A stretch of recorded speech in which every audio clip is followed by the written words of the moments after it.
আজ আমি আর আমার বাবা গেছিলাম এক বৈষ্ণব বিয়ে বাড়ি। আর বৈষ্ণব মানেই তো বুঝতে পারছো, অন্যান্য বিয়ের থেকে অনেকটাই আলাদা। বিয়ে বাড়িটা ছিল আমাদের বাড়ি থেকে অনেকটাই দূরে, তাই একটু সকাল সকালে বেরিয়ে পড়েছিলাম আমি আর বাবা গাড়ি নিয়ে। আর গাড়িতে উঠলে আমি যেটার ভয় পাচ্ছিলাম সেটাই হলো, আমি জানি না কেন গাড়ি একটু জোরে চালালে আমার চোখ থেকে জল পড়বেই।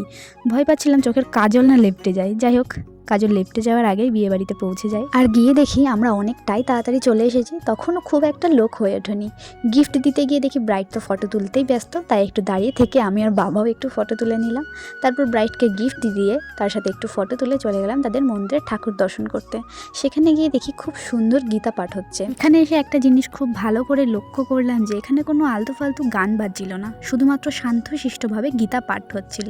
এই জিনিসটা আমার খুবই ভালো লাগলো। তার সাথে সাথে আরও একটা জিনিস খুব ভালো লাগলো যে এখানকার সমস্ত লোকেরা খুব সুন্দর তিলক কেটেছিল। ইচ্ছে করছিল আমিও যদি একটু কাটতে পারতাম। তো যাই হোক, একটু ঘোরাঘুরি করে চলে এসেছিলাম ফুচকা খেতে। আর এখানে যেহেতু বৈষ্ণব বিয়ে তাই সমস্ত কিছু নিরামিষই হবে, তো ফুচকাটা অবভিয়াসলি ছিল নিরামিষ। যা, তোমাদের তো বলতেই ভুলে গেছি, আসলে আমরা কার বিয়েতে গেছিলাম। বিয়েটা ছিল অ্যাকচুয়ালি আমার একটা ক্লাসমেট দিদির বিয়ে, যার বিয়ের কুলো, পিড়ি আর একটা থালি সেট আমি করেছিলাম, যার ভিডিও আমি আগেই তোমাদের সাথে শেয়ার করেছি। তোমরা যদি দেখে না থাকো তাহলে এখনই গিয়ে চেক আউট করে নিতে পারো। যাই হোক, বৈষ্ণব বিয়ে কেমন হয় যেটুকু পেরেছি সেটুকু তোমাদের সাথে শেয়ার করার চেষ্টা করেছি। আর বিয়ের মেনুতে কী ছিল সেটা আমি নেক্সট ভিডিওতে শেয়ার করব। আজকের মতো এটুকুই, দেখা হচ্ছে পরের ভিডিওতে।